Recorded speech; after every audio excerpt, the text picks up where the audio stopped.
Evening, everyone. I am Dr. Dianeem. I am the Institutional Director for Research here at Keiser University, and I run the RSC, and I have the pleasure tonight to host and introduce to you Dr. Paul Mocombe, who is a professor of philosophy and sociology at Keiser University and also a lecturer at the London Institute of Education. Dr. Mocombe is known for his theoretical frameworks of phenomenological structuralism and consciousness field theory, which he applies to questions of consciousness, race, class, and globalizations.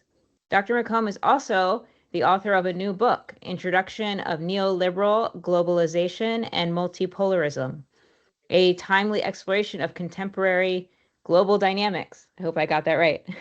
I'm going to post a link to that in the comment section as well. Today, you are able to receive Keiser continuing ed credits for this. There will be a link to fill out a form at the end of the philosophy session that we're having. And I will also give you some code instructions with that at the end. So please stay tuned, and let's give a warm welcome to Dr. Mocombe for his presentation, God, the Human Reification of the Absolute Vacuum in the Phenomenal World. Oh, thank you for having me once again. Happy New Year for those from the new faces. The title of this book, well, the title of the article, actually, God in the reification, is God the reification of the human, the absolute vacuum in a phenomenal world. Many people assume it's an issue, philosophical question about God, the origins of God. Not necessarily. The article tries to understand, like Hegel, whether or not human beings equate the concept of the absolute vacuum in physics with God. But what I wanted to address tonight and what I've addressed in my subsequent writing leading up to this current book, Introduction to Neoliberal Globalization and Multipolarism, is because physics, contemporary physics, has reintroduced the concept of the absolute into philosophical discourse. Now, the contemporary understanding of the absolute is that it's a non-spatial and non-temporal vacuum in which all of the fundamental particles and forces are one. So this is prior to the Big Bang. So everything is one in the universe. That non-temporal, non-spatial vacuum is called the absolute. Now, we deal that's a physics term dealing with, and it's materialism in the sense that we're dealing with the fundamental forces of physics, which are material forces. Even though I'm not going to get into some physicists believe that consciousness is needed in order for the fundamental forces of physics to collapse and to give us material reality. I'm a strict determinist and I'm a materialist, so I don't get into the idealism. But what I want to do is address the philosophical implications of the contemporary notions of the absolute. Now, this is a question in philosophy which goes back all the way to Plato, because when the absolute as it's introduced in philosophical terms, if we go back to, and it goes even further back than that, in Haitian Vodou, you deal with the absolute, but not in a Western philosophical tradition. In a Western philosophical tradition, most philosophers, beginning with Plato, make the distinction between the world, what Plato calls the world of form, and the material world that we experience. I use in my paper the phenomenal world, which is an existential term, but it's no different from the material world that Plato introduces. So therefore, a division is drawn in Western philosophy in particular between the ancients. Don't deal with that because the ancients in terms of, let's say, Vodou, everything is materialist, and therefore you must understand how the world and you emerge out of a pantheistic understanding of the universe. Well, in the Western tradition, Plato begins this tradition between what he calls the world of forms and the material world. The world of forms is the some people will suggest it's not a world in particular, and what Plato is drawing a distinction between is the ideal and the particular, the universal and the particular. So for Plato, there are universal form. Everything has a universal substance that does not manifest in the material world as its essential, as its essence, its universal essence. And only philosopher kings can be trained to understand what the form of a thing is supposed to be in and of itself. Now, this would emerge into Western philosophy through Kantian philosophy, because Kant will draw that's the same distinction that Plato makes between the ideal and the particular. But for Kant, he makes the distinction between the noumenal world and the phenomenal world. The noumenal world is the world as it is in itself. The phenomenal world is the world we experience. So it's no different than from what Plato was saying. Plato was saying there is a world that we experience, and there is a universal world where everything is perfect. The forms of that world is perfect. Um, but what draws the distinction between Kant and Plato is that Plato believes that we can know the world of forms, and once we are trained as philosopher kings, and we could try to implement this universal world into the material world. For Kantian transcendental idealism, this distinction between the noumenal world and the phenomenal world we experience, Kant draws a distinction that we can never know the world how it is in and of itself. All we can know is the phenomenal world, and science can reveal in the proximate of what the world, the noumenal world is. Now that's important because Kantian transcendental idealism will give rise, because of this distinction between the world as it is in itself, the phenomenal world building off Platonist idealism. Kant will give rise to what we call in philosophy German idealism. And this is where Hegel, now, I know this may sound abstract to everybody, but I'm going to make it concrete, because a lot of people, when they read Hegel, Hegel is so abstract that you can't even understand them. But if you understand the history, and the history is very important because I'm going to tie it into what we're facing contemporary times. So Kantian transcendental idealism will give rise to German idealism, beginning with Hegel. And Hegel will take that distinction between the phenomenal world we experience and the noumenal world that we don't have access to, and turn it into the absolute.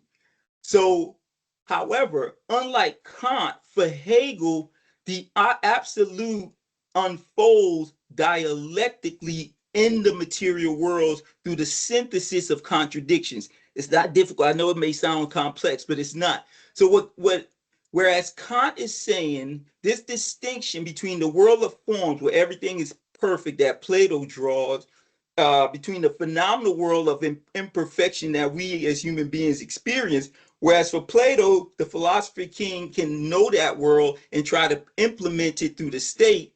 For Kant, we can never know the noumenal world, and all we can reach to is an approximation, which is why he would develop his deontological ethics to explain how we ought to live in the material world.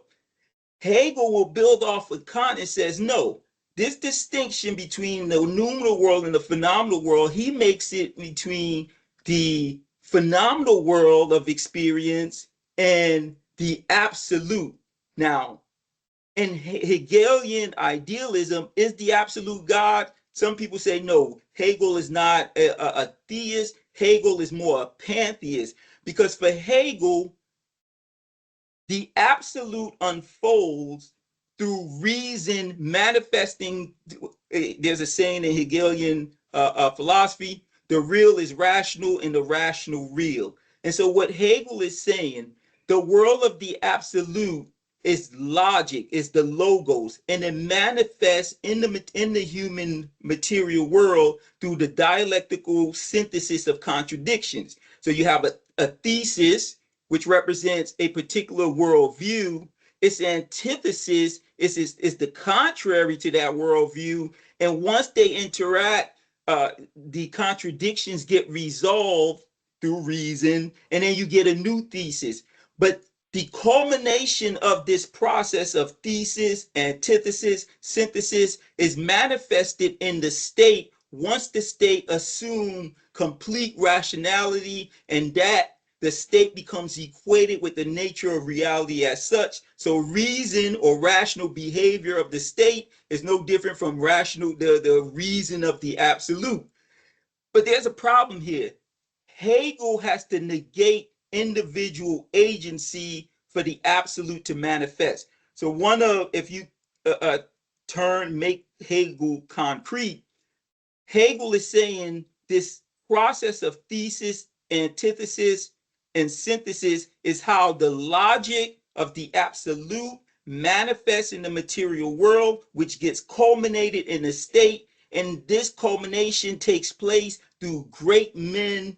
He's talking about men at the time, great men of the world who embody the contradictions and the thesis and antithesis of their society, and through their actions they resolve these contradictions. And this is how the absolute manifests in the material world. So the whole aim of Hegelian dialectic is to explain how the Prussian state becomes the embodiment of reason itself, or the logic of the absolute.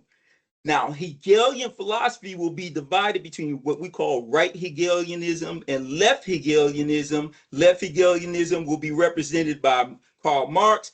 And what's important about Marx, Marx takes Hegel's idealism and turns it back into materialism by arguing that the absolute is nothing but the mode of production, the historical mode of production, and the dialectical contradictions of the historical mode of production is what, once those resolution takes place, the highest form of human organization is communism, etc. Whereas for the right Hegelians, the state, the ideas of the state, the rational, logical ideas of the state is the embodiment of the absolute. And once that absolute is manifested in the state, human reason, human consciousness becomes self-aware of itself, and it becomes full of itself. It becomes the embodiment of the absolute. As I mentioned before, all of that German idealism that gets embodied in Hegelianism negates the individual, which is why you would get the rise of existential philosophy, beginning with Kierkegaard, Nietzsche, Jean-Paul Sartre, Heidegger, Husserl, etc.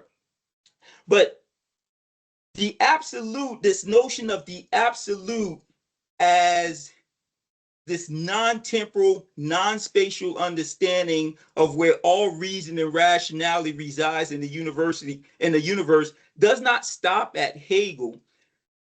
It gets culminated in Marx, and that Marxist materialism of the absolute, by converting the absolute into the mode of production, gets embodied in people like Alexander Kojève, who views the synthesis of capitalism and communism as the ultimate synthesis of the logic of the absolute, and the absolute fulfilling itself in the material world.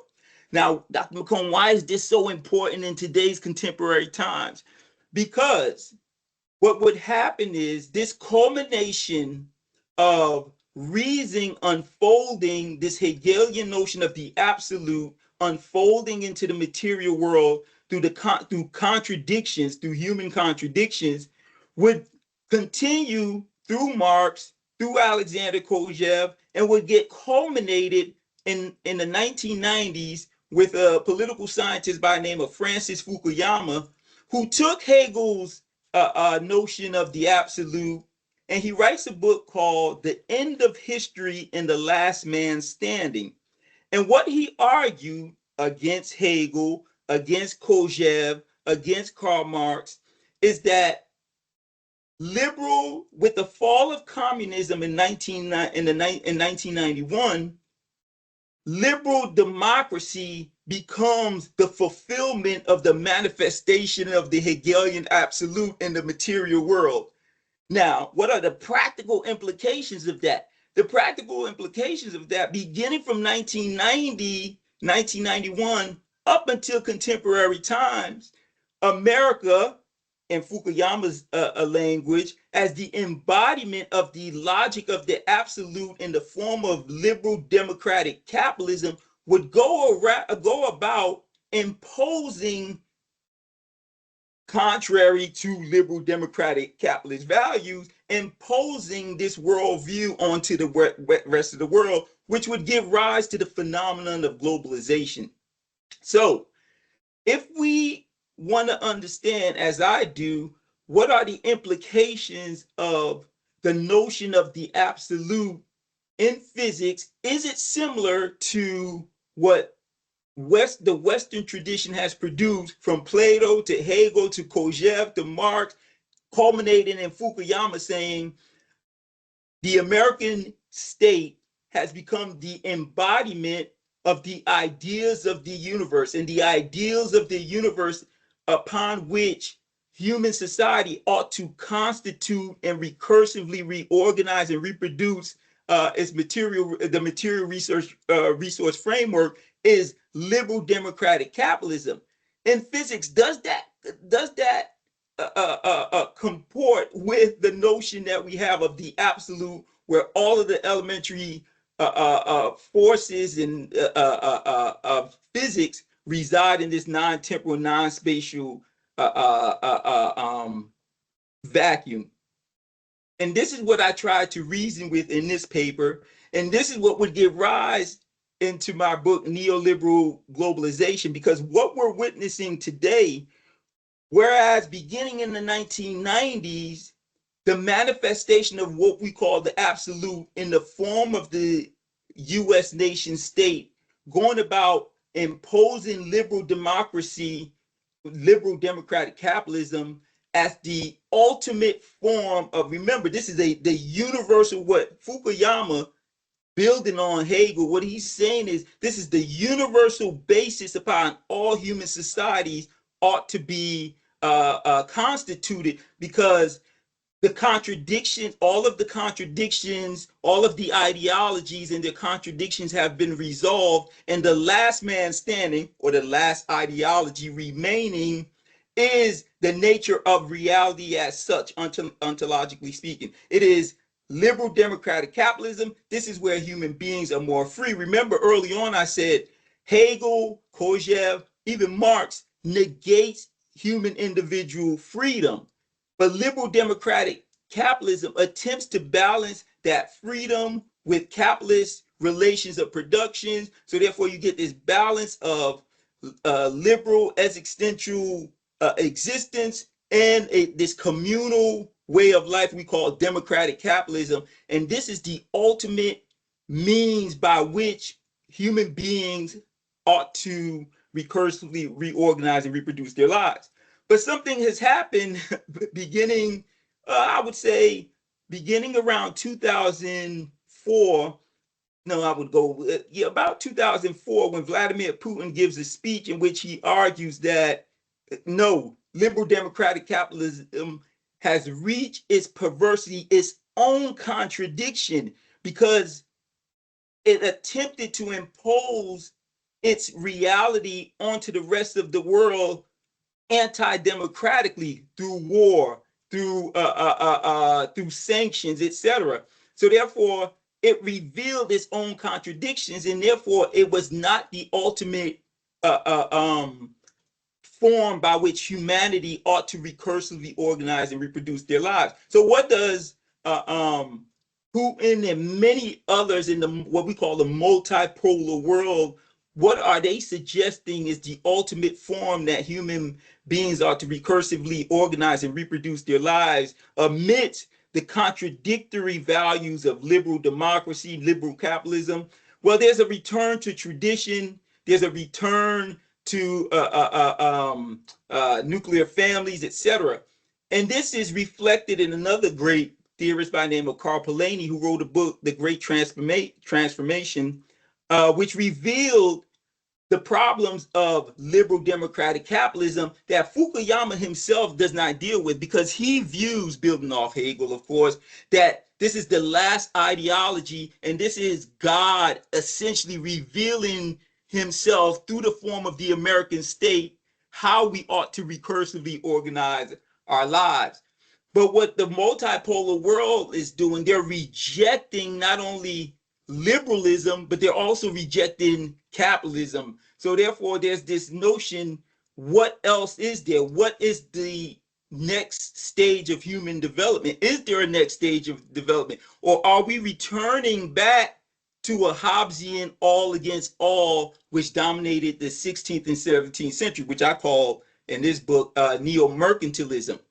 So essentially, what I'm trying to argue in my papers, in my development of consciousness field theory through the concept of the absolute, is what is the ultimate universal form by which humanity ought to recursively organize and reproduce their lives. Now, I know in the academy, beginning in the 1980s, there was a revolt against universalism, because whenever you posit an absolute world which is distinct from the phenomenal world, there's only two options that you have, philosophically speaking. You either juxtapose the absolute as a non in physics as a non-spatial, non-temporal vacuum against the material world, but then you run into the problem: how do they interact?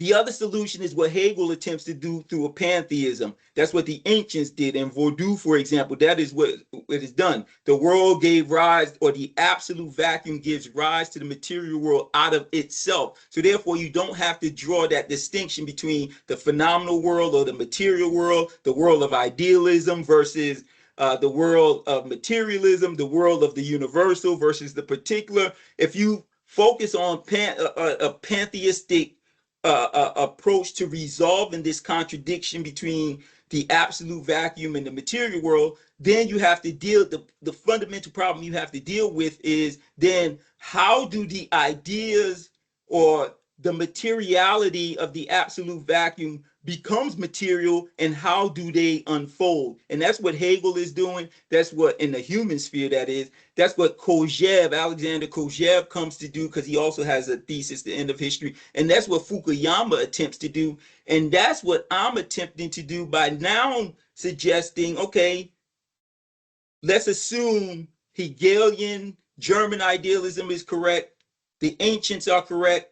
The material world gave rise to itself out of the absolute. So the fundamental basis upon which we must understand the philosophical and sociological and psychological development of humankind is through a pantheistic approach to reality. The material world is a result of something called the absolute.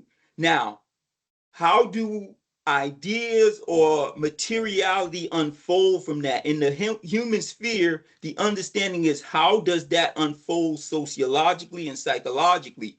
Is it the case that liberal democratic capitalism is the ultimate form by which humanity ought to recursively reorganize and reproduce in their lives? I argue to the contrary, against Fukuyama, against Hegel, which essentially is arguing the same thing, simply because what we're witnessing with climate change, what we're witnessing with identity politics and all the identitarian issues that we're witnessing in the world is, as the Bible says, the world is vomiting up these ideas. Because if you take liberal democratic capitalism as the ultimate form by which humanity ought to recursively organize and reproduce their lives, then you have to deal with this contradiction between the necessity of liberal democratic capitalism to focus on economic growth and consumption in a limited material resource framework that says overconsumption leads to ecological devastation, leads to exploitation, leads to climate change, and in the end, we're all dead. So then the ultimate question becomes, how are we to reorganize and reproduce ourselves? And how do the ideas that we put forward unfold in the material world? Is it through contradictions, as Hegel is pointing out, as Fukuyama would argue? Once all of the contradictions are resolved, what's left is the ultimate form of existence? Or are we, as Heraclitus point out in this, Heraclitus, for those who didn't know, was a Greek philosopher. He believed in change against Parmenides, what we call the Eleatic philosophers. And what he argues is that the world he's basically building off Taoism. What he argues that is that the world is in this constant struggle between contradictions. And for me, although I take the Heraclitus position, uh, I build off of it from Vodou, because Vodou says the same thing. So there's this constant need to maintain harmony and balance between the material resource framework and how human beings organize themselves. And this need does not unfold through the synthesis of different ideas. It does not unfold through contradictions, because Marx will build off Hegel and argue this notion of synthesis, thesis, antithesis, and the resolution of contradictions as the way by which ideas in the material world unfolds, giving us to the ideas of ultimate reality and how we ought to ultimately live with one another. I don't believe that. I do believe, as Heraclitus points out, this dual struggle. There's this constant struggle between individualism on the one hand, tradition, and communal existence on the other. And we can see that today, this fight between Russia, China, Iran, to bring about a multipolar world, the BRICS nation, to bring about a multipolar world against this incessant need of the U.S. to promote liberal democratic capitalism as the universal by which all humanity ought to reproduce their lives. And which it becomes problematic because, as we're witnessing today, America's returning back to a neo-mercantilist order in which the emphasis is on establishing colonies and might makes right. We can just go in, kidnap presidents, bomb countries, commit genocide. It doesn't matter. It's unfolding. It's going against how, and if you truly understand how liberal democratic capitalism would become the ultimate form of human organization, you will understand it was by force. It was through a Hobbesian struggle of all against all. So this notion that Fukuyama, Hegel, and all of them is all abstract. But when you look at it in the concrete, it becomes, we see that it was through force. It was not through the resolution of contradictions, none of that. Napoleon was not the embodiment, because Hegel has this notion great men embody the ideas of the absolute and try to impose it on the material world. That's all nonsense. Now, Napoleon, with his defeat in the Haitian Revolution, proved that he wasn't as great as Kant, Hegel, and I'm sorry, Hegel makes him out to be. Nonetheless, so for me, if, as in physics, we're reverting back to the concept of the absolute as this non-temporal, non-spatial vacuum in which all of the ideas, all of the elementary forces of physics reside and gives rise to the multiverse that we witnessed and that we experience, the philosophical question then takes us back to Plato, Hegelian idealism, German idealism, which gets culminated in Francis Fukuyama's end of history discourse.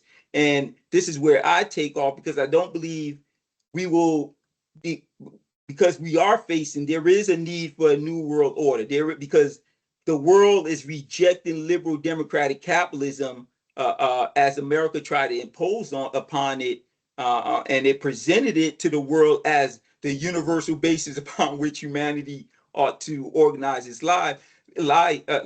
societies.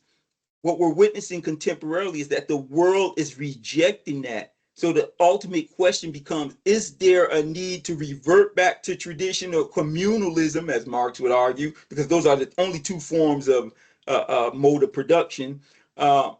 Is there a need to revert back to traditions? Is there a need to resolve the contradictions I don't see the resolutions of the contradictions as the answer. I do, building off Heraclitus, believe this constant struggle between traditionalism, communalism on the one hand, individualism, liberalism, capitalism on the other hand, and we see the perversions that has given. And it's not only in the zeitgeist that we're experiencing today that we see this perversion. The Roman Empire was a liberal, quote unquote, democratic capitalist state that underwent the same perversions we're witnessing today in the embodiment of the American state. The British Empire, they continue their same inversion. So now what we're dealing with is an elite who they've run out of ideas, so that therefore they revert back to a Hobbesian struggle of all the might makes right, all against all. So for me, I'm trying to find a solution as to what comes next after this, because we're in this transition in which the majority of the world is rejecting what America calls its universal values unfolding through Hegelian dialectic, and the world which is saying no, as Vladimir Putin says, only God can help America because of its perversion. They can't tell the difference between men and women. So I will end on that and take questions and move forward. I don't want to overrun without leaving enough time for questions and answers. I hope I didn't speak over everybody.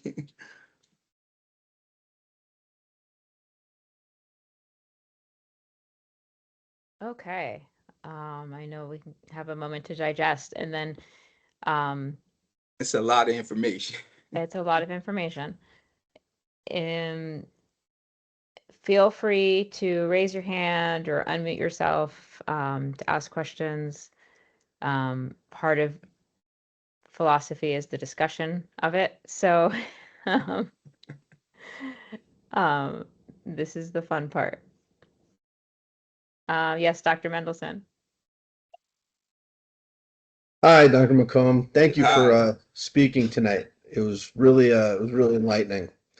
I do have a question for you. Actually, Mhm. I probably have a couple, but obviously I'll just ask one and give everybody else their time.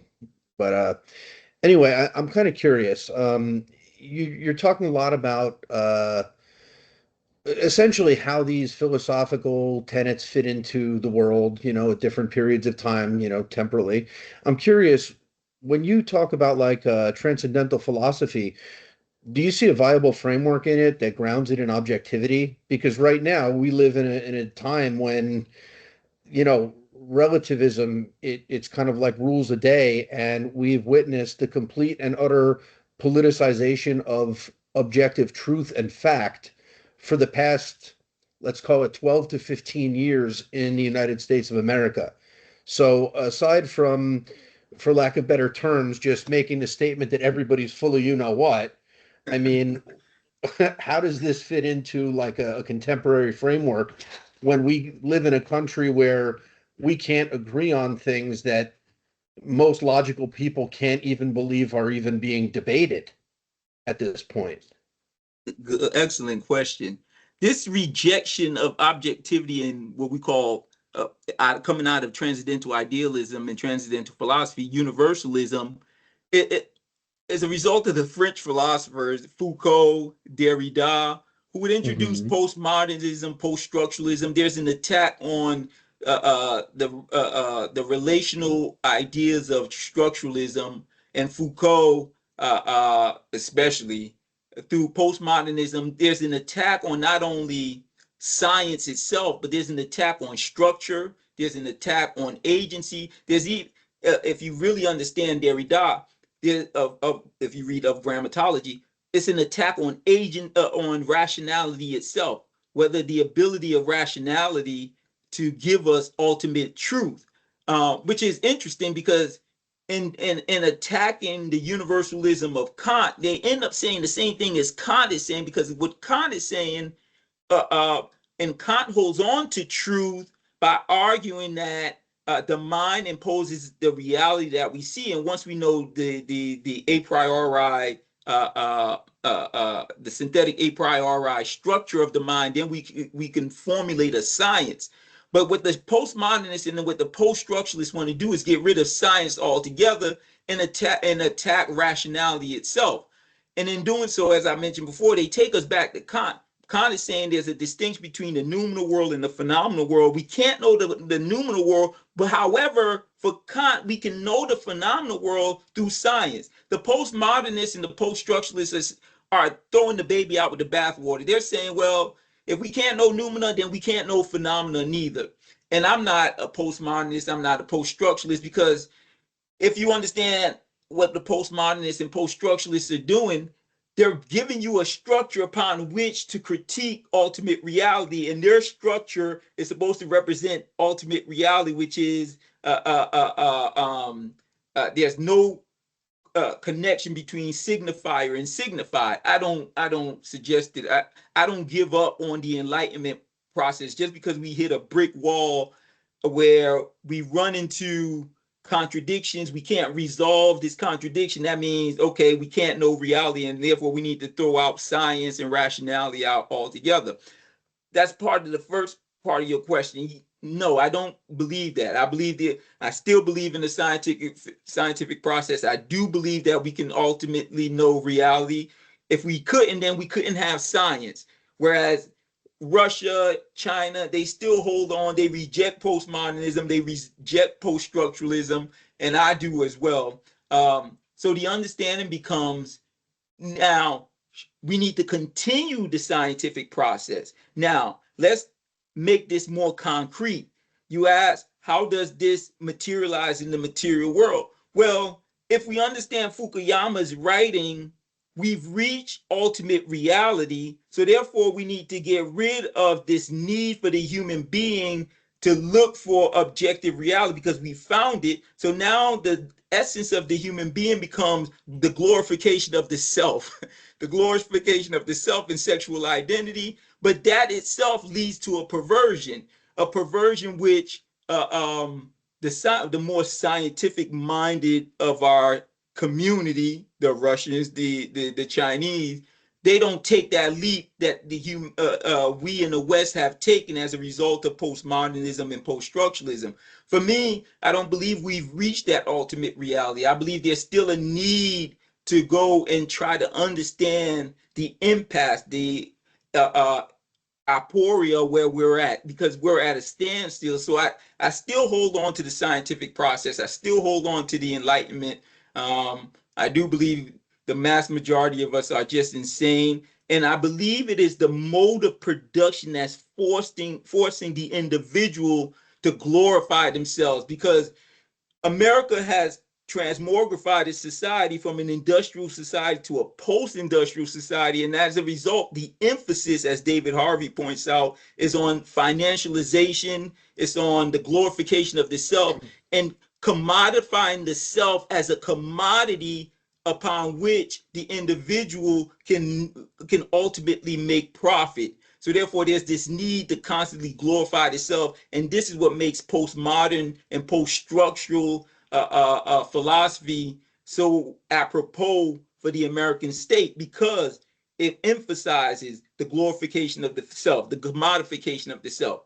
But if we reject that and hold on to, and I understand there is this notion, as the Frankfurt School pointed out, the problems that come out of the universal project of the 19th and 18th century, because that gets culminated in the Holocaust, that gets culminated in the World War I, World War II, because this need, as I mentioned in my talk, this need or search for universalism in the West has led to the destruction of the other in order to have, go ahead, sorry. No, I'm sorry.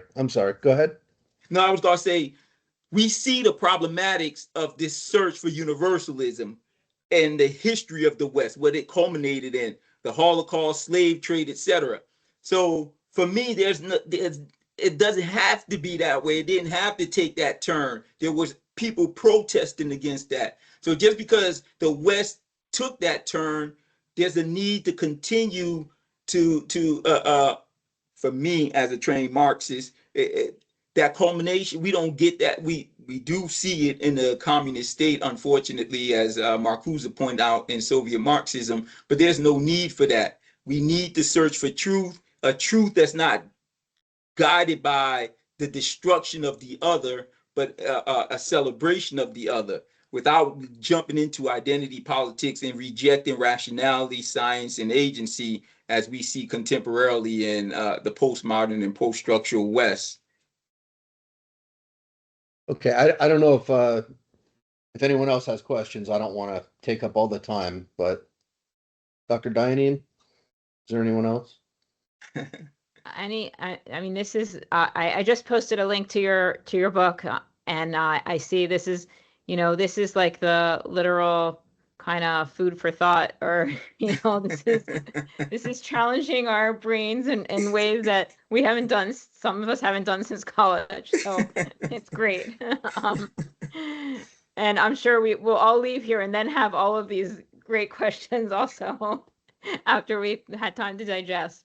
It's apropos, especially the contemporary times we're facing, where we're witnessing again a return to a Hobbesian struggle of all against all. Because if you understand the American state through Leviathan, America from 1991 up until 2004, it was an attempt to embody what Hobbes called the Leviathan and impose this reality onto the rest of the world. And now the world is rejecting that.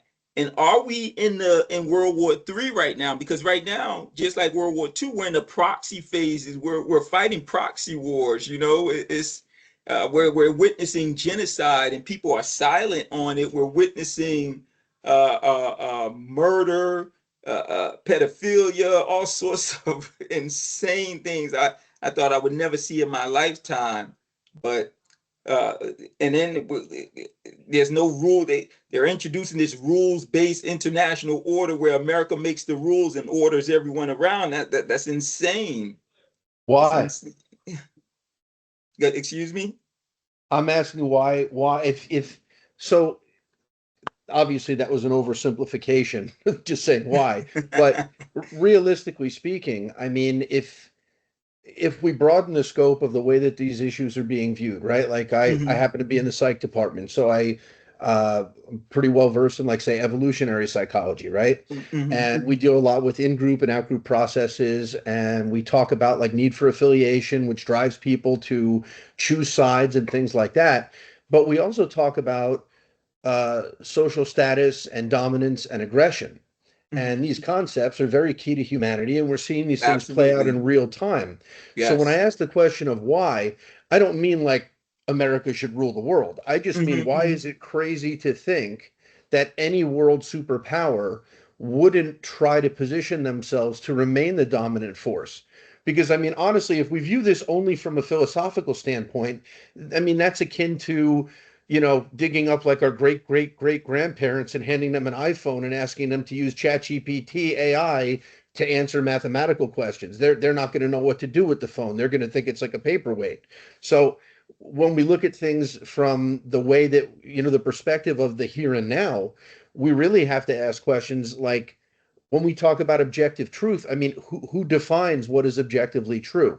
Why do we listen to those people? Because all of us globally, I mean, unless you're from, like, say, the Sentinel Islands or something like that, you are indoctrinated from birth, not only into your system of faith, whatever that might be, or absence of faith, if that's the case, but also system of government.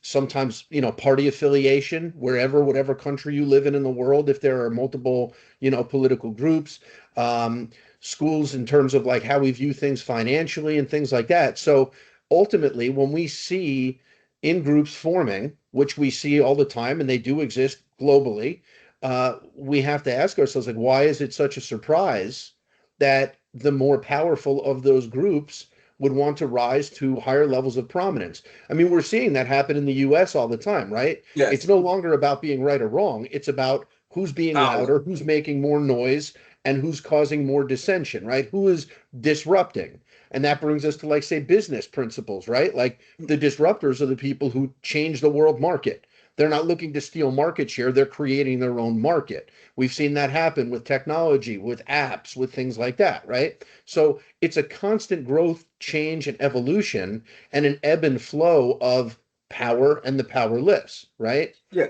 I mean, so why would we view it as, it's a negative for any group to want to rise to power? An excellent point, because you sound like Vladimir Putin at the Vidai conference, in which he asked that same exact question. He said enough is enough. We it's no different than the response of the world to Hitler. The Europeans kept on basically co-signing off everything Hitler went, until it ultimately led to the death of 27 million Russians defending themselves against Nazism and fascism. So once again, you're right. It is, we do live in the Hobbesian struggle of all against all. The problem is, as Marx points out, we impose ideology on it to conceal it. And as we're witnessing under Trump, Trump is unveiling the ideology, which I don't mind. He's unveiling the ideology and saying this is what it is, and and it's up to the rest of the world to either kowtow, as the Venezuelans did, or for as Ansar Allah, the Persians and Iran are saying, okay, no, we refuse to allow you to dictate. It's so funny because Hegel has the same concept. I have a book on the Haitian Revolution, which is one of my areas, in which, as you may know, Hegel utilized the Haitian Revolution to develop what he called his master-slave dialectic to explain the rise of self-consciousness among humanity. And he says true self-consciousness can only emerge when, as Kojève points out in his own work, can only emerge when the slave assumes death and refuses to kowtow to the needs and wants of the master. And to apply that to your evolutionary psychological terms is the same thing. Yes, it's natural for the powerful to dominate and rule, and it's up to the rest of us to say enough is enough. We choose death and fight to the death to maintain our humanity or whatever. And we see that in the embodiment of the Haitian Revolution. The Haitian Revolution culminates with the Haitians saying enough is enough and kick out the Spanish, the French, and the British, which we're still paying a price for. But nonetheless, you're right. And it's up to the rest of the world to either kowtow or to fight. And your evolutionary psychology is no different from the unfolding of Hegelian dialectic, because great ideas emerges out of that out of the contradictions of this fight, this struggle of all against all, this need to impose our reality onto the world. So it's either we got to go into another world war in which we see death and destruction, or as we're witnessing now, or the rest of the world has got to rise up and said, okay, America, your time is up. It's now for a new world order, and we're willing to fight. It happened with the Roman Empire. It happened with the British Empire, and now it's Imperial America's turn. So you're absolutely right. But we've concealed that struggle through ideology, as Marx points out. Liberal democracy, rules-based international order, all of those ideologies are powerful, Now, can we do, as Herschel points out, bracket, he calls it the epoche, bracket the reality in order to reach ultimate truth? I believe that. I would not spend all of my time writing, reading, researching if I did not believe that we can ultimately reach universal truth. Now, does that mean the only way to impose it onto the world is through war, destruction, chaos? I don't know. I truly don't know. Well, I mean, if you think about it, the reality is the only time that people tend to unite is when they have a common enemy, Yeah, which that's speaks to the true. basal nature of That's humanity, the true. That's animalistic true. nature of humanity, and the fact that the fact that we hold ourselves as like higher beings than most of the animals on the planet, you know, lions, they don't kill for sport, they kill for Yeah, food and survival. that's true. Sharks, it's the same thing. And I think it's always been an interesting contradiction that may kind of go back to you mentioning the Frankfurt School, which, you know, depending on perspective, either good work or damage by manipulation of verbiage and how it's used and interpreted over time. Absolutely. Uh, when we look at words like humane or animalistic, it's really interesting that as human beings, we're far more animalistic, while natural animals in the wild kingdom tend to be a lot more humane. So it's Very much so. Very much. Good quite a point. contradiction. Good point. Anyway, thank you for your answers. I really do appreciate it. It was great. Yeah, Thank thank you. you. There is a comment in the chat, if you're able to see it. I'm not. Hold on. Let me Okay, see. I can read it to you Go from ahead. JC. My friends and I have been saying we've been living in a dystopian world since SCOTUS gave the presidency to Bush Jr. Nothing seems normal anymore. There's no sense of commune community anymore. Your thoughts? Oh, whew. Well, it goes back to what myself and Dr. Mendelson was discussing. Because right now, is there a return? Because if you read works like The Great Transformation by Carl Polanyi, what he argues is that what capitalism does it through the commodification of land, labor, and people itself. For the first time in human history, according to Polanyi, human beings with the rise of capitalism become a thing, a commodity that can be exchanged, sold, bought, etc. And what happens to protect society from that, you get the rise of traditionalism and strongmen, basically the rise of fascism, according to Polanyi, because he's trying to explain the rise of capitalism and how that gave rise to fascism in the 1930s and 40s. So there is this desire amidst chaos. Paradoxically, there's this need for comfort, for we all do it. There's this modeling approach to it. When I was younger, it was better. There was more community, etc. I'm doing that with my own sons now, but because amidst the chaos, there's this need for comfort, for tradition, for communalism. And for me, what I argue in most of my work is that the rise of multipolarism is this call, because amidst the chaos that America has promulgated throughout the world,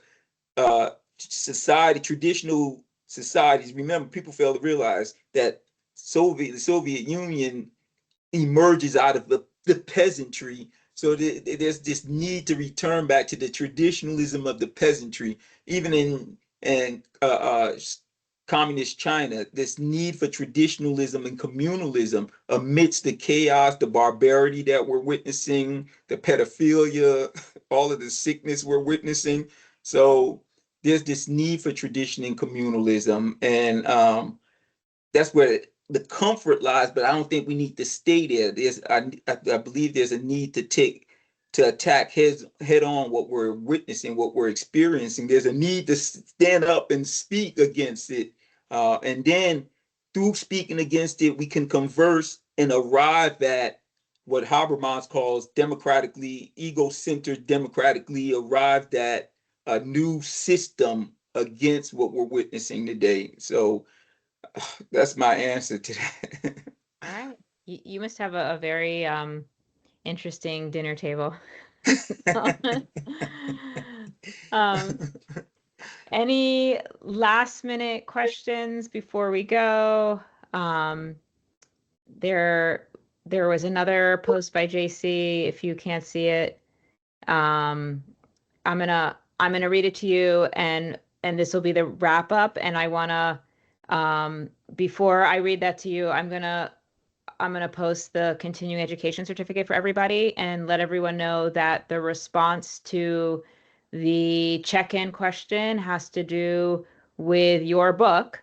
So everyone knows that's how you'll answer the question when you're asked, so that you get credit. And I'm going to post the link in a second, just in case you need to sign off. But I am gonna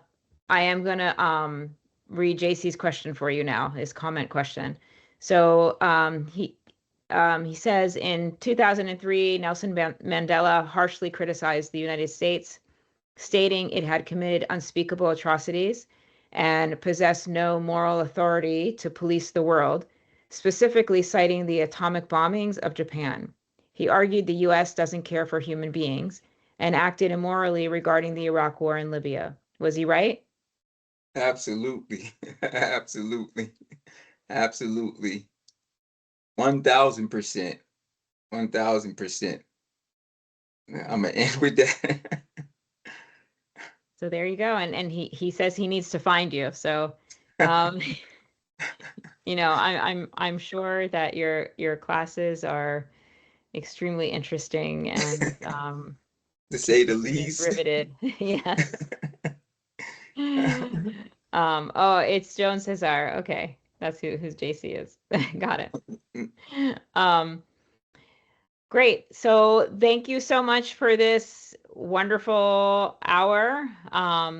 It was a lot to think about, really, really interesting, and interesting.